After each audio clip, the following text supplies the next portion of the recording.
Key 15. The Devil. Ein, O, value 70, means I, and foundation. It signifies also the external, superficial appearances of things. As the organ of sight, the eye is the most important sense tool. Hence, symbolists take it to represent all sensation, just as the lion, king of beasts, is taken as the representative of all subhuman modes of life expression. The eye is an orb. Vision is limited by the circle of the horizon.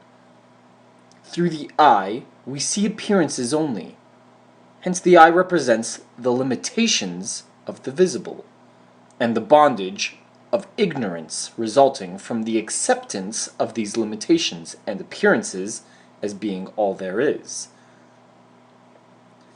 Mirth, the function of consciousness attributed by Kabbalists to the letter Ein, is usually provoked by incongruity, by human weaknesses, foibles, and shortcomings.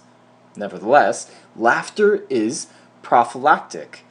It purifies subconsciousness and dissolves mental complexes and conflicts. In a hymn to the sun god Ra, we read, quote, "Thy priests go forth at dawn, they wash their hearts with laughter." End quote. This is a prescription we may all follow to advantage. West below, the direction assigned to Ein, combines west, key 10, the Wheel of Fortune, with below, key 2, the High Priestess. Here is an intimation that whatever is denoted by key 15 is the result of impressions made by the apparently mechanical, fatal revolutions of circumstance, the Wheel of Fortune, upon human subconsciousness, High Priestess. On the cube of space, the line west below connects the lower end of the line northwest to the lower end of the line southwest, and is the lower boundary of the western face of the cube, or the western boundary of the lower face. Capricorn, the goat, is a cardinal earthy sign, governing the knees, to which we are brought in prayer by our sense of bondage and personal insufficiency. The natives of Capricorn are said to be quiet, studious, and somewhat inclined to materialism. Saturn, key 21, the world, rules Capricorn, and Mars, key 16, the tower, is exalted therein. The color correspondence is blue, violet, or indigo. The musical tone is A, natural. Renewing intelligence is the mode of consciousness attributed to Ein. This is directly related to mirth, because the perception of incongruencies is what actually brings forth new ideas and adaptations, and incongruity is something which does not fit. When we find a fact that does not fit in with our beliefs, we are obliged to revise our theories, unless we are the sort of green apple who prefers a comfortable lie to an uncomfortable truth. It has been, indeed, the incongruencies between man's apparent bondage to circumstance and his ineradicable intuition that somehow or other he is intended to rule nature, which has driven the race forward in those avenues of research which lead to freedom. Internally, we know that we are potential lords of creation, but here we meet a check, and there a defeat. And so we try to explain why we are not actually as free as we feel ourselves internally to be. The symbolism of key 15 represents the cruder forms of man's answers to the question, quote, "What keeps me from expressing this inner freedom I feel?" End quote. At the same time, this picture indicates the correct solution to the problem, and points to the way which leads out of the difficulty. The devil is the English for the Latin diabolos, adversary. The picture refers to man's ideas concerning the nature of that which seems so relentlessly to oppose his struggles for freedom. In commenting on this, let us once more remind you of the words ascribed to Jehovah in Isaiah 45. Remember, too, that the devil personifies the serpent's power represented by the letter Teth and key 8, strength.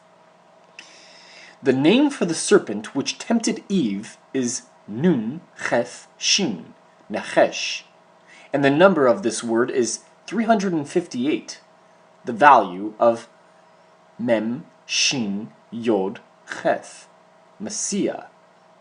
Here is a profound subtlety for numerical identity between Hebrew words points to some inner correspondence of meaning. Finally, it has been said, quote, "The devil is God, and he is misunderstood by the wicked." End quote. The number of the trump is 15, which is the number of Yod-He, Jah, the divine name especially ascribed to wisdom.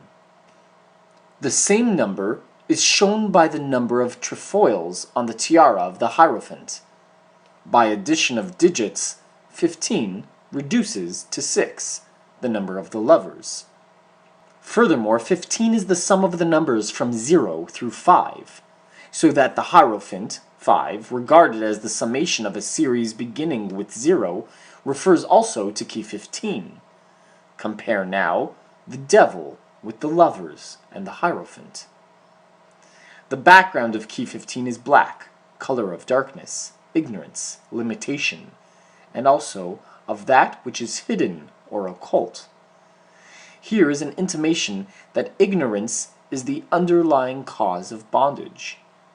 A hint also that the ridiculous figure of the devil is a veil for a profound secret of practical occultism. The devil himself is the polar opposite of the angel shown in the preceding major trump. He is also a caricature of the angel over the heads of the lovers, even as the figures below him are bestialized reproductions of the man and the woman in key 6. Goat's horns on his head refer to the sign Capricorn. His wings are bat's wings, signifying the powers of darkness. His face is that of a goat, but he has the ears of a donkey, to suggest the obstinacy and stubbornness of materialism. His body is thickest and gross, and of an earthen color, to represent the earthy quality of the sign Capricorn. One side is masculine, the other feminine, because what he represents partakes of the characteristics of both sexes. Between his horns is a white, inverted pentagram. This is a key to the whole meaning of the figure. For the pentagram is the symbol of man, and an inverted pentagram suggests the reversal of true understanding of man's place in the cosmos. In point of fact, the mistaken estimate of man's powers and possibilities is all that keeps anyone in bondage.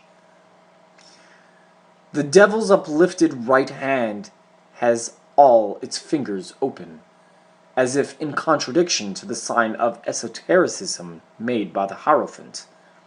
The latter's gesture says, "What you see is not all there is to know." The devil's gesture intimates, "What sensation reports is all there is to it." On the palm of this uplifted hand is outlined an astrological symbol of the planet Saturn, which rules Capricorn. Saturn is the planet of limitation, inertia, and therefore of ignorance. In his left hand is a torch, burning wastefully and giving little light. The torch is a phallic symbol, representing the transmission of life from generation to generation. Its fiery quality refers also to the exaltation of the Mars vibration in Capricorn. In one sense, this is the fiery torch of revolution, based on materialistic interpretations of experience, the torch of terrorism and anarchy. It may be worth mentioning that this devil has a navel, he is a human product, begotten of man's ignorance. A symbol of Mercury is shown just below his navel, to indicate that he is a product of faulty observation and superficial reasoning. His feet are the claws of an eagle. The eagle is the bird corresponding to the sign Scorpio. Here the eagle's claws refer to the materialization and misuse of the reproductive power, and its debasement in the service of sensuality. The devil sits on a pedestal which is a half cube. Since a cube represents that which was, is, and shall be, a half cube symbolizes half knowledge of that reality. Half knowledge perceives nothing but the visible, sensory side of existence. To this half cube are chained smaller figures, representing self-conscious and subconscious modes of human mentality. Their horns, hooves, and tails show that when reasoning takes its premises from surface appearances, human consciousness becomes bestialized. Observe that though they are chained to the cube, the loops of their chains are so large that they might lift them off their heads. Their bondage is imaginary. This picture represents the first stage of spiritual unfoldment. It is the stage of conscious bondage. The devil personifies the false conception that man is bound by material conditions, the false notion that he is a slave to necessity, a sport of chance. In truth, the forces which appear to be our adversaries are always ready to serve us.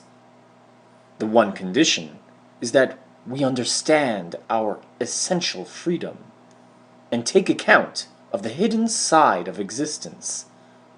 Then, when we conform our practice to our knowledge, liberation begins. The devil is sensation, divorced by ignorance from understanding. Yet he is also what brings renewal, because we can make no real effort to be free until we feel our limitations. Until they irk us, we can make no effort to strike off our chains.